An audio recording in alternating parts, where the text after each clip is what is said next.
Hello, and welcome to a live reading of A Christmas Carol by Charles Dickens. My name's Kevin Kidd, and I'll be narrating tonight's story. This chapter will run about 45 minutes, and there will be a 5-minute intermission about halfway through.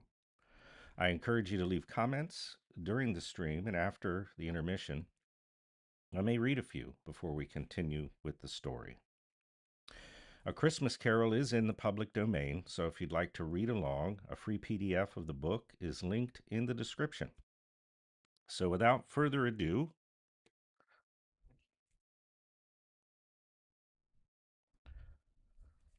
welcome to my live reading. This is A Christmas Carol by Charles Dickens, Chapter 2, The First of the Three Spirits. When Scrooge awoke, it was so dark that looking out of bed he could scarcely distinguish the transparent window from the opaque walls of his chamber. He was endeavoring to pierce the darkness with his ferret eyes when the chimes of a neighboring church struck the 4 quarters, so he listened for the hour. To his great astonishment, the heavy bell went on from 6 to 7, from 7 to 8, and regularly up to 12, then stopped. 12? It was past 2 when he went to bed. The clock was wrong. An icicle must have got into the works. 12? He touched the spring of his repeater to correct this most preposterous clock. Its rapid little pulse beat 12 and stopped. "Why, it isn't possible," said Scrooge, "that I've been slept a whole day and far into another night. It isn't possible that anything has happened to the sun, and this is 12 at noon." The idea was an alarming one. He scrambled out of bed and groped his way to the window. He was obliged to rub off the frost with the sleeve of his dressing gown before he could see anything, and could see very little then. All he could make out was that it was still very foggy and extremely cold, and that there was no noise of people running to and fro and making a great stir, as there unquestionably would have been if night had beaten off bright day and taken possession of the world. This was a great relief, because 3 days after sight of this first of exchange pay to Mr. Ebenezer Scrooge or his order, and so forth, would have become a mere United States security if there were no days to count by. Scrooge went to bed again, and thought, and thought, and thought it over and over and over, and could make nothing of it. The more he thought, the more perplexed he was, and the more he endeavored not to think, the more he thought. Marley's ghost bothered him exceedingly. Every time he resolved within himself, after mature inquiry, that it was all a dream, his mind flew back again like a strong spring released to its first position, and presented the same problem to be worked out all through. Was it a dream or not? Scrooge lay in this state until the chimes had gone 3 quarters more, when he remembered on a sudden that the ghost had warned him of a visitation when the bell tolled 1. He resolved to lie awake until the hour was past, and considered that he could no more do that and go to sleep than go to heaven. This was perhaps the wisest resolution in his power. The quarter was so long that he was more than once convinced that he must have sunk into a doze unconsciously and missed the clock. At length it broke upon his listening ear. Ding dong. "A quarter past," said Scrooge, counting. "Ding dong." "Half past," said Scrooge. "Ding dong." "A quarter to it," said Scrooge. "Ding dong." "The hour itself," said Scrooge triumphantly, "and nothing else." He spoke before the hour bell sounded, which it now did with a deep, dull, hollow, melancholy 1. Light flashed upon the room in this instant, and the curtains of his bed were drawn. The curtains of his bed were drawn aside, I tell you, by a hand, not the curtains at his feet, nor the curtains at his back, but those to which his face was addressed. The curtains of his bed were drawn aside, and Scrooge, starting up into a half recumbent attitude, found himself face to face with the unearthly visitor who drew them, as close to it as I am to you now, and I am standing in the spirit at your elbow. It was a strange figure, like a child, yet not so like a child as like an old man, viewed from some supernatural medium, which gave him the appearance of having receded from view, and being diminished to a child's proportions. Its hair, which hung about its neck and down its back, was as white as if with age, yet the face had not a wrinkle in it, and the tenderest bloom was on its skin. The arms were very long and muscular, the hands the same, as if its hold were of uncommon strength. Its legs and feet, most delicately formed, were, like those upper members, bare. It wore a tunic of the purest white, and round its waist was bound a lustrous belt, the sheen of which was beautiful. It held a branch of fresh green holly in its hand, and in singular contradiction to that wintry emblem, had its dress trimmed with summer flowers. But the strangest thing about it was that from the crown of its head there sprung a bright, clear jet of light, by which all this was visible, and which was doubtless the occasion of its using, in duller moments, a great extinguisher for a cap, which it now held under its arm. Even this, though, when Scrooge looked at it, was increasing with increasing steadiness, was not its strangest quality. For as its belt sparkled and glittered, now in one part, now in another, and was light one instant, at another time was dark, so the figure itself fluctuated in its distinctness, being now a thing of one arm, now with one leg, now with 20 legs, now a pair of legs without a head, now a head without a body, of which dissolving parts no outline would be visible in the dense gloom wherein they melted away. And in the very wonder of this, it would be itself again, distinct and clear as ever. Are you the spirit, sir, whose coming was foretold to me? Asked Scrooge. I am. The voice was soft and gentle, singularly low, as if, instead of being so close beside him, it were at a distance. Who and what are you? Scrooge demanded. I am the ghost of Christmas past. Long past? Inquired Scrooge, observant of its dwarfish stature. No, your past.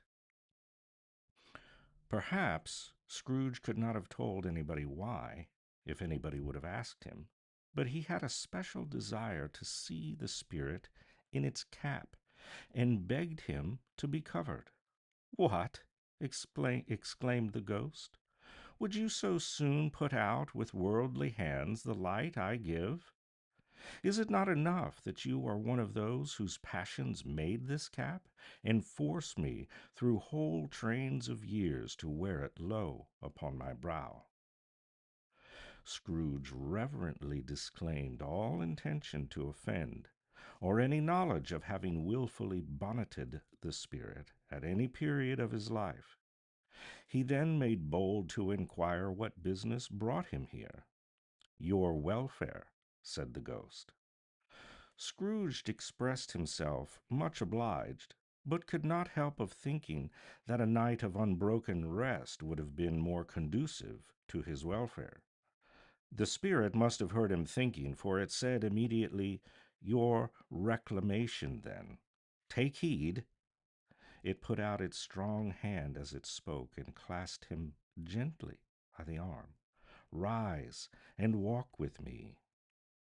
It would have been in vain for Scrooge to plead that the weather and the hour were not adapted to pedestrian purposes, that the bed was warm and the thermometer a long way below freezing, that he was clad but lightly in his slippers, dressing gown, and nightcap, and that he had a cold upon him.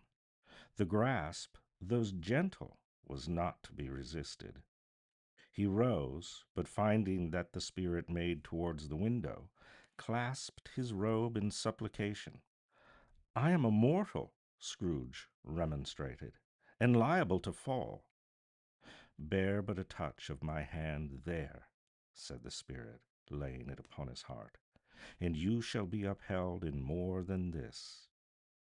As the words were spoken, they passed through the wall and stood upon an open country road, with fields on either hand.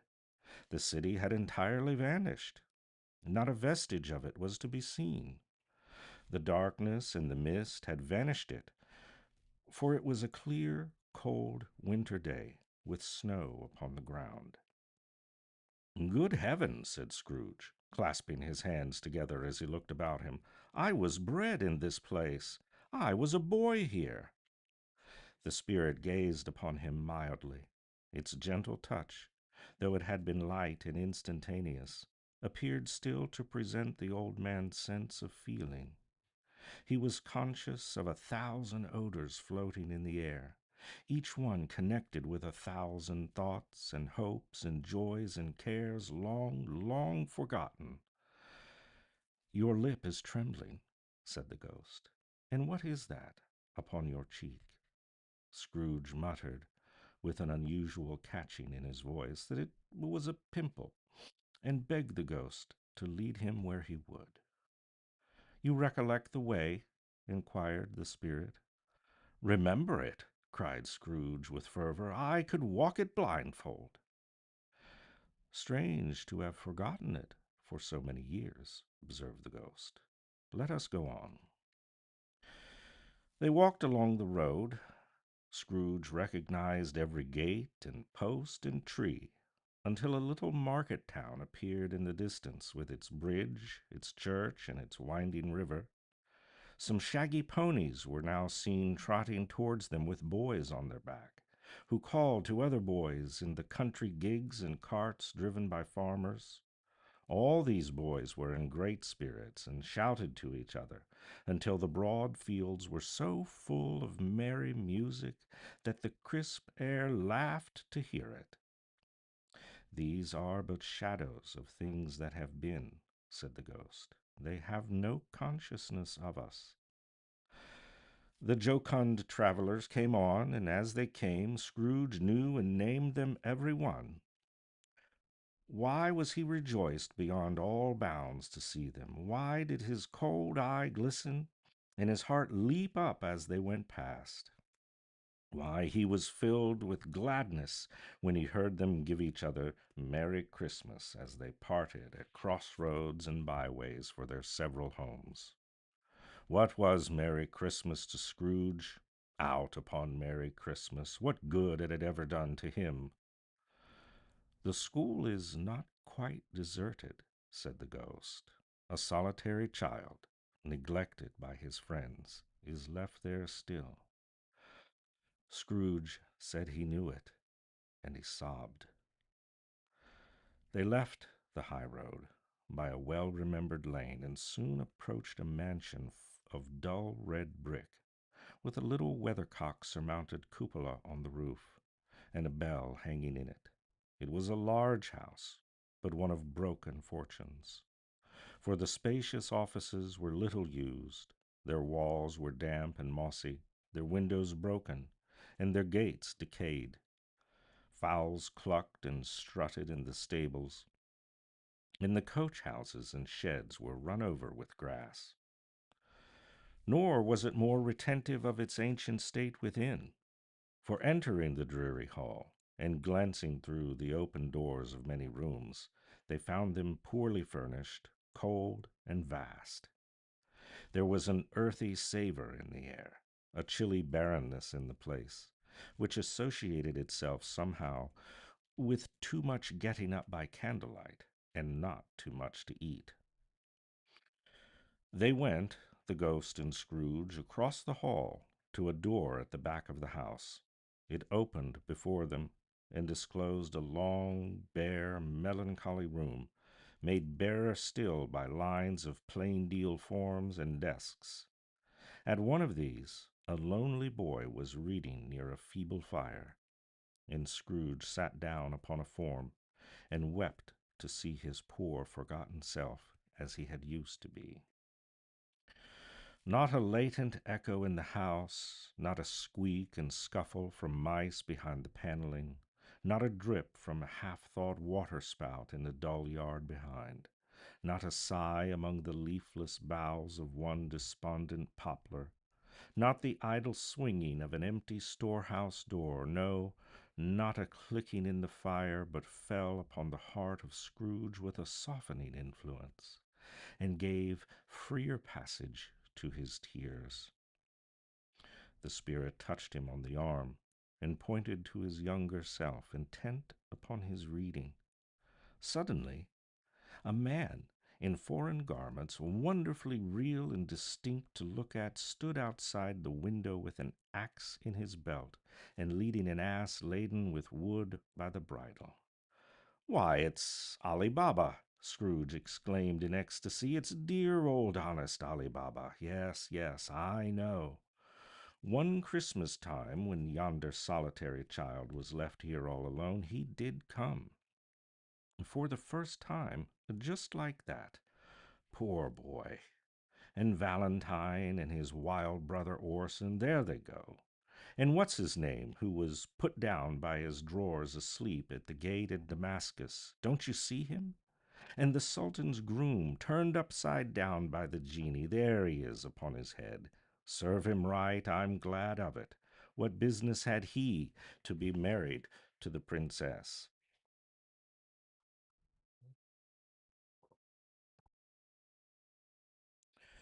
To hear Scrooge expending all the earnestness of his nature on his subjects, in a most extraordinary voice, between laughing and crying, and to see his heightened and excited face, would have been a surprise to his business friends in the city indeed.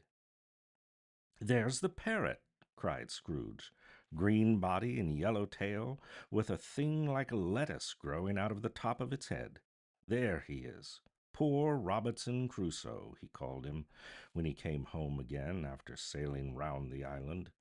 Poor Robinson Crusoe. There you've been, Robin Crusoe." The man thought he was dreaming, but he wasn't.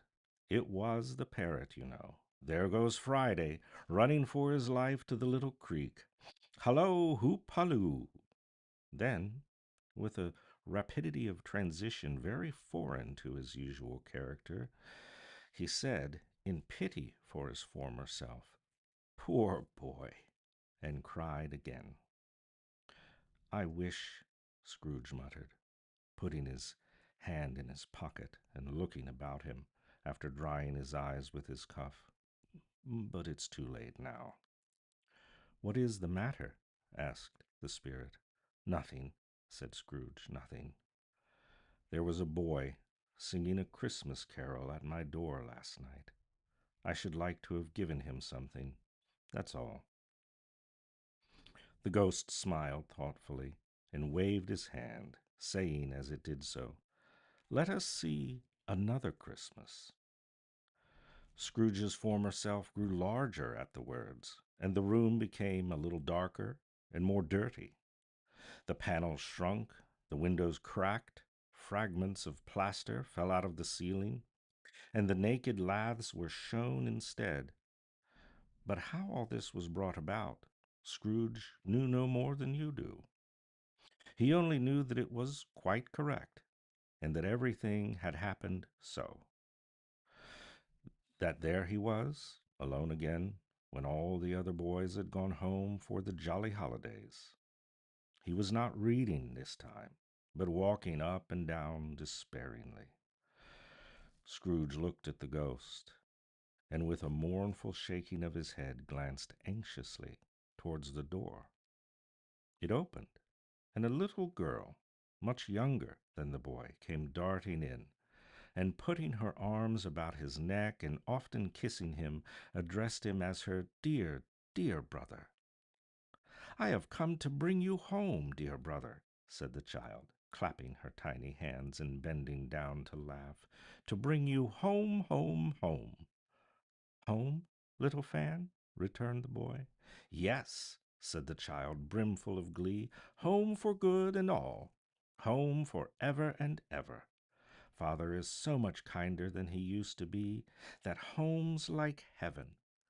He spoke so gently to me one dear night when I was going to bed that I was not afraid to ask him once more if you might come home. And he said, yes, you should, and sent me in a coach to bring you.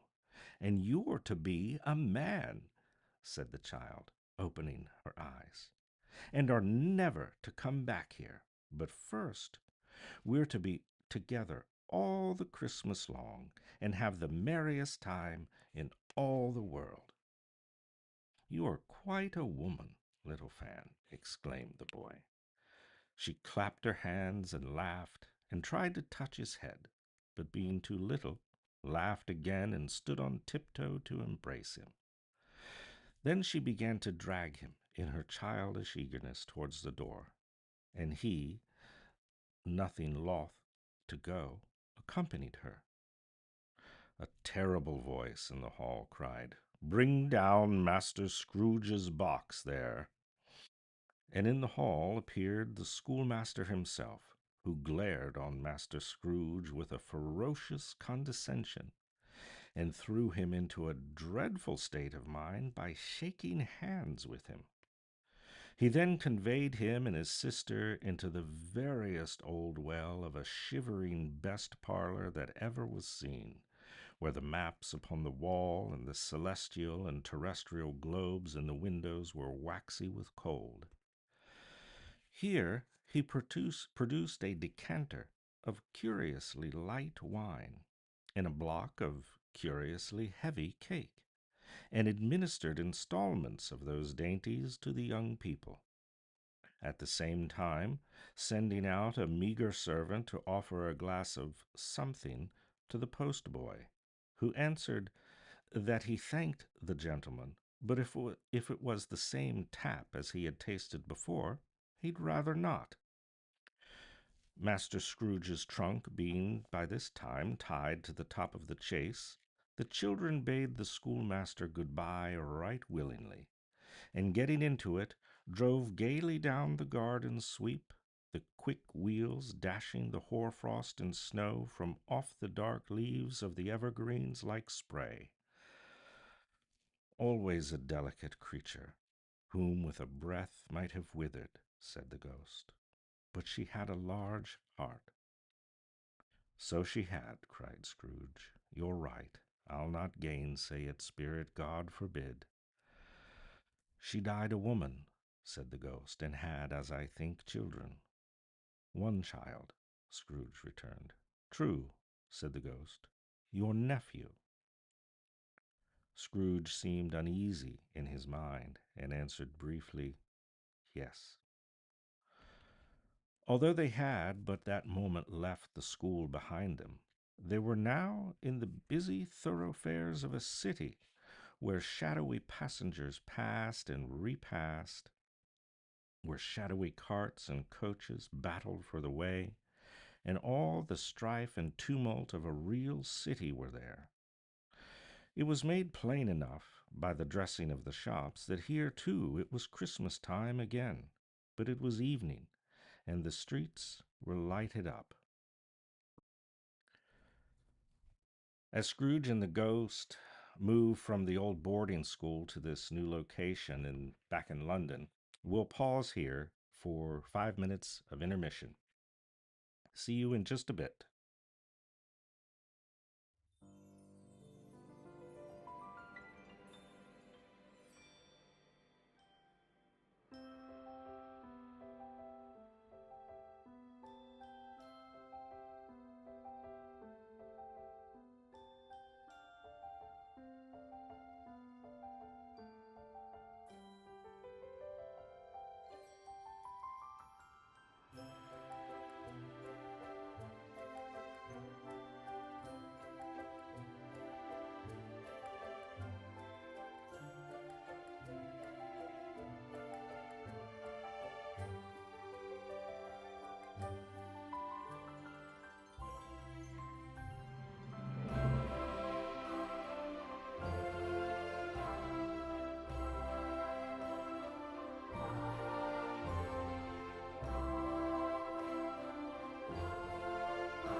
And now, back to the story.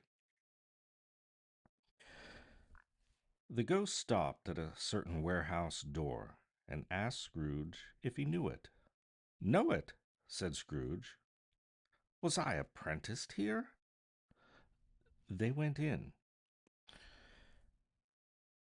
At sight of an old gentleman in a Welsh wig sitting behind such a high desk that if he had been 2 inches taller he must have knocked his head against the ceiling, Scrooge cried in great excitement, "Why, it's old Fezziwig! Bless his heart, it's Fezziwig alive again!" Old Fezziwig laid down his pen and looked up at the clock, which pointed to the hour of 7. He rubbed his hands and adjusted his capacious waistcoat, laughed all over himself from his shoes to his organ of benevolence, and called out in a comfortable, oily, rich, fat, jovial voice, "Yo ho there, Ebenezer, Dick!" Scrooge's former self, now grown a young man, came briskly in, accompanied by his fellow prentice. "Dick Wilkins, to be sure," said Scrooge to the ghost. "Bless me, yes, there he is. He was very much attached to me, was Dick. Poor Dick, dear, dear." "Yo ho, my boys," said Fezziwig. "No more work tonight. Christmas Eve, Dick. Christmas, Ebenezer." "Let's have the shutters up," cried old Fezziwig, with a sharp clap of his hands, "before a man can say Jack Robinson." You wouldn't believe how those two fellows went at it.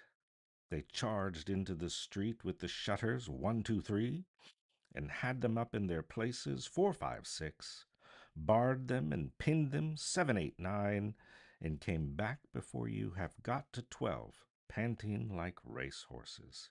"Hilly ho!" cried Fezziwig, skipping down from the high desk with wonderful agility. "Clear away, my lads, and let's have lots of room here. Hilly ho, Dick! Cheer up, Ebenezer!" Clear away? There was nothing they wouldn't have cleared away, or couldn't have cleared away, with old Fezziwig looking on. It was done in a minute. Every movable was packed off as if it was dismissed from public life forevermore. The floor was swept and watered, the lamps were trimmed, fuel was heaped upon the fire, and the warehouse was as snug and warm and dry and bright as a ballroom could be, as you would desire to see upon a winter's night. In came a fiddler with a music book, and he went up to the lofty desk and made an orchestra of it, and tuned like 50 stomach aches. In came Mrs. Fezziwig, one vast substantial smile. In came 3 Miss Fezziwigs, beaming and lovable. In came 6 young followers whose hearts they broke. In came all the young men and women employed in the business. In came the housemaid with her cousin, the baker. In came the cook with her brother's particular friend, the milkman. In came the boy from over the way, who was suspected of not having enough board from his master, trying to hide himself behind the girl next door but one, who proved to have had her ears pulled by her mistress. In they all came, one after another, some shyly, some boldly, some gracefully, some awkwardly, some pushing, some pulling. In they all came, anyhow and everyhow. Away they all went, 20 couple at once, hands half round and back again the other way, down the middle and up again, round and round in various stages of affectionate grouping. Old top couple always turning up in the wrong place, new top couple starting off again as soon as they got there, all top couples at last and not a bottom one to help them. When this result was brought about, old Fezziwig, clapping his hands to stop the dance, cried out, "Well done!" And the fiddler plunged his hot face into a pot of porter especially provided for that purpose. But scorning the rest upon his reappearance, he instantly began again. though there were no dancers yet, as if the other fiddler had been carried home exhausted on a shutter, and he were a brand new man resolved to beat him out of sight or perish. There were more dances, there were more forfeits, and more dances, and there was cake, and there was negus, and there was a great piece of cold roast, there was a great piece of cold boiled, there were mince pies, and plenty of beer. But the great effect of the evening came after the roast, after the boiled, when the fiddler, an artful dog, mind, the sort of man who knew his business better than you or I could have told it, Tim, struck up Sir Roger de Coverley. Then old Fezziwig stood out to dance with Mrs. Fezziwig, top couple too, with a good stiff piece of work cut out for them. 3 or 4 and 20 pairs of partners, people who were not to be trifled with, people who would dance and had no notion of walking. But if they had been twice as many, 4 times, old Fezziwig would have been a match for them, and so would Mrs. Fezziwig.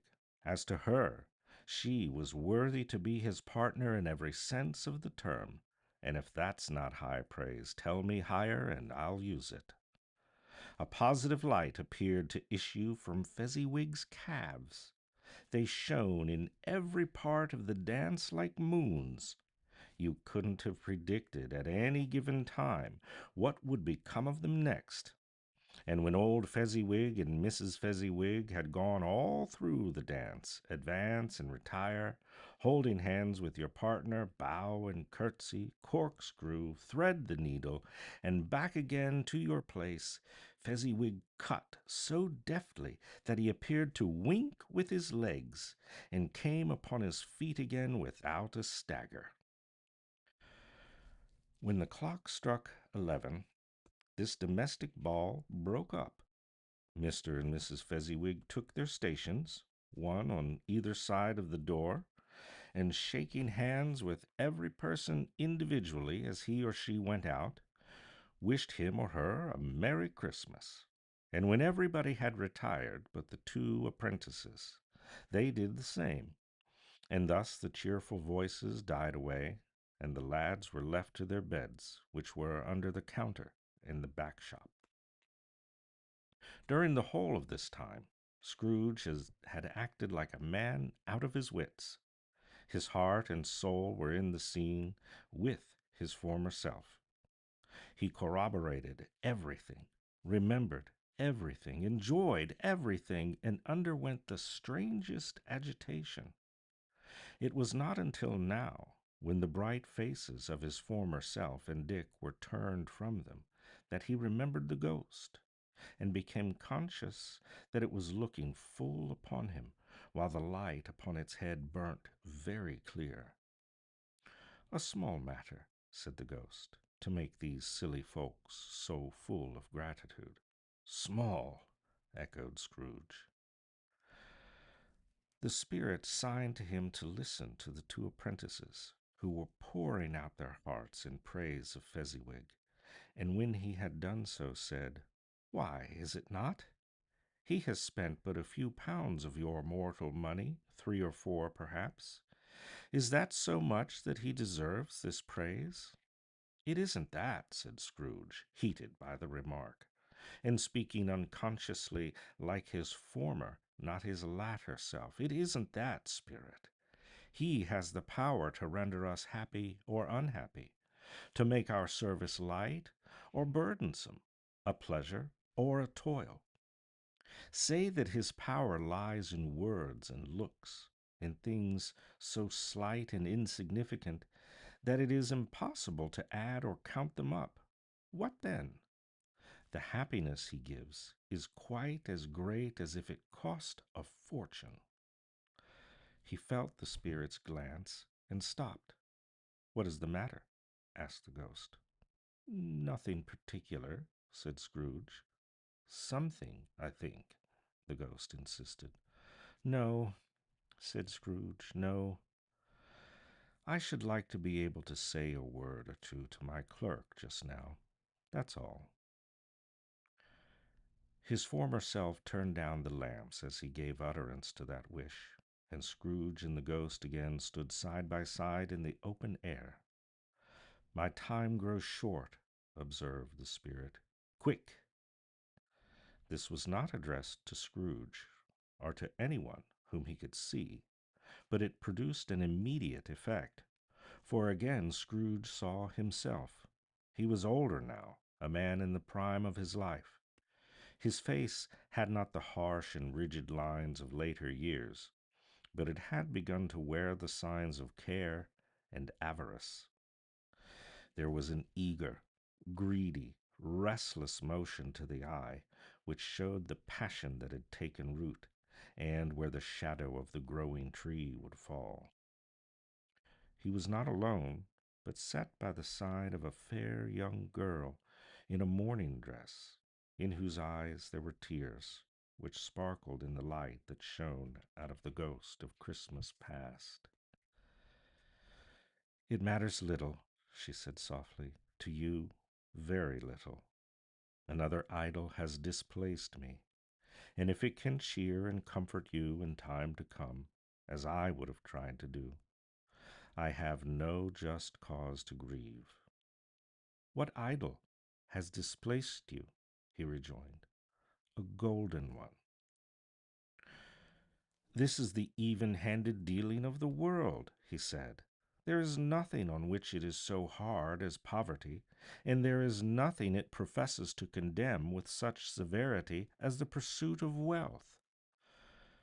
You fear the world so much, she answered gently. All your other hopes have merged into the hope of being beyond the chance of its sordid reproach. I have seen your nobler aspirations fall off one by one until the master passion, gain, engrosses you. Have I not? What then? He retorted. Even if I have grown so much wiser, what then? I'm not changed towards you. She shook her head. Am I? Our contract is an old one. It is made when we were both poor and content to be so, until, in good season, we could improve our worldly fortune by our patient industry. You are changed. When it was made, you were another man. I was a boy, he said impatiently. Your own feeling tells you that you were not what you are, she returned. I am. That which promised happiness when we were one in heart is fraught with misery now that we are two. How often and how keenly I have thought of this, I will not say. It is enough that I have thought it and can release you. Have I ever sought release? In words? No, never. In what then? In a changed nature, in an altered spirit, in another atmosphere of life, another hope as its great end, in everything that made my love of any worth or value in your sight. If this had never been between us, said the girl, looking mildly, but with steadiness upon him, tell me, would you seek me out and try to win me now? Ah, no. He seemed to yield to the justice of this supposition in spite of himself, but he said with a struggle, You think not. I would gladly think otherwise if I could, she answered. Heaven knows. When I have learned the truth like this, I know how strong and irresistible it must be. But if you were free today, tomorrow, yesterday, can even I believe that you would choose a dowerless girl, you who, in your very confidence with her, weigh everything by gain?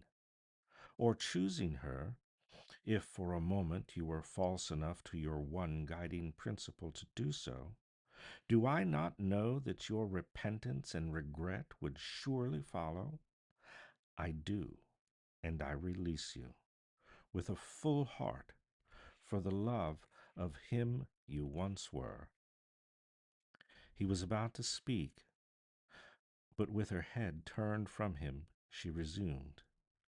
You may. The memory of what is past half makes me hope you will. You may have pain in this. A very, very brief time, and you will dismiss the recollection of it gladly as an unprofitable dream from which it happened well that you awoke. May you be happy in life. She left him, and they parted. Spirit, said Scrooge, show me no more. Conduct me home. Why do you delight to torture me? One shadow more, said the ghost. No more, said Scrooge, no more. I don't wish to see it. Show me no more. But the relentless ghost pinioned him in both his arms and forced him to observe what happened next. They were in another scene and place, a room, not very large or handsome, but full of comfort. Near to the winter fire sat a beautiful young girl, so like the last that Scrooge believed it was the same, until he saw her, now a comely matron, sitting opposite her daughter. The noise in this room was perfectly tumultuous, for there were more children there than Scrooge in his agitated state of mind could count. And unlike the celebrated herd in the poem, they were not 40 children conducting themselves like one, but every child was conducting itself like 40. The consequences were uproarious beyond belief, but no one seemed to care. On the contrary, the mother and daughter laughed heartily and enjoyed it very much. The latter, soon beginning to mingle in the sport, got pillaged by young brigands most ruthlessly. What would I have not given to be one of them? Though I never could have been so rude, no, no. I wouldn't for the wealth of all the world have crushed that braided hair and torn it down, and for the precious little shoe I wouldn't have plucked it off, God bless my soul, to save my life. As to measuring her waist in sport as they did, bold young brood, I couldn't have done it. I should have expected my arm to have grown around it for punishment and never come straight again.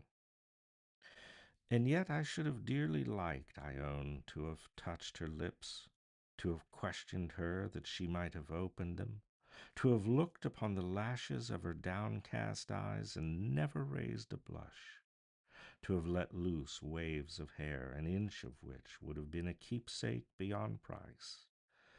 In short, I should have liked, I do confess, to have had the lightest license of a child, yet been man enough to know its value.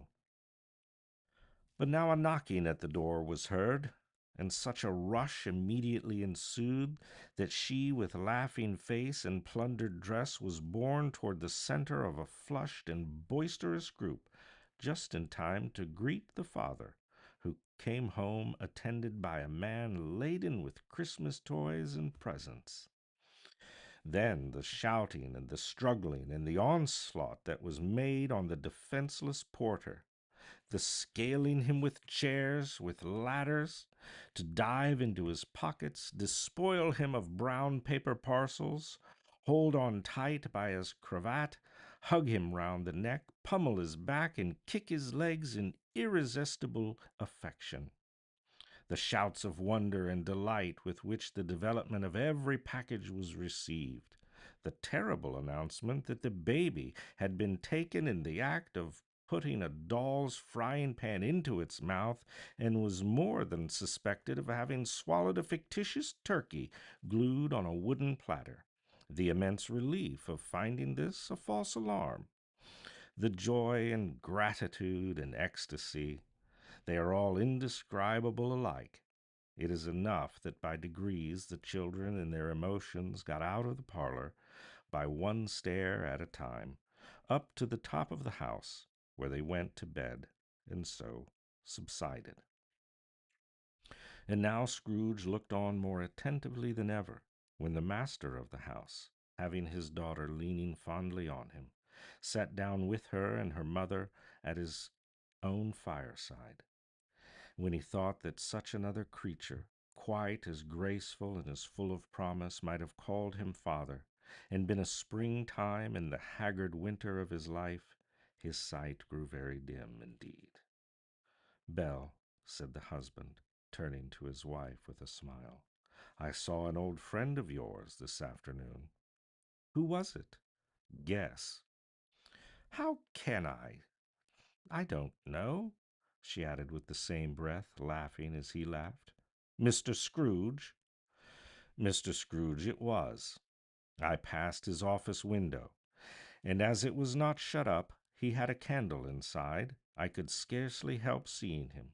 His partner lies upon the point of death, I hear, and there he sat, alone, quite alone in the world, I do believe. Spirit, said Scrooge in a broken voice, remove me from this place. I told you these were shadows of the things that have been. That they are what they are, do not blame me. Remove me, Scrooge exclaimed. I cannot bear it. He turned upon the ghost, and seeing that it looked upon him with a face in which in some strange way there were fragments of all the faces it had shown him, wrestled with it. Leave me, take me back, haunt me no longer. In the struggle, if it can be called a struggle in which the ghost, with no visible resistance on its own part, was undisturbed by any effort of its adversary, Scrooge observed that its light was burning high and bright, and dimly connecting that with its influence over him, he seized the extinguisher cap, and by a sudden action pressed it down upon its head. The spirit dropped beneath it, so that the extinguisher covered its whole form.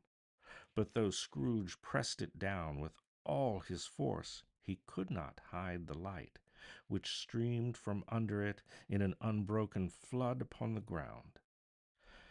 He was conscious of being exhausted and overcome by an irresistible drowsiness, and further, of being in his own bedroom. He gave the cap a parting squeeze in which his hand relaxed, and he barely had time to reel to bed before he sank into a heavy sleep. This has been Chapter 2 of Dickens' A Christmas Carol. Thanks for reading along, and I hope to see you here next Thursday for Chapter 3.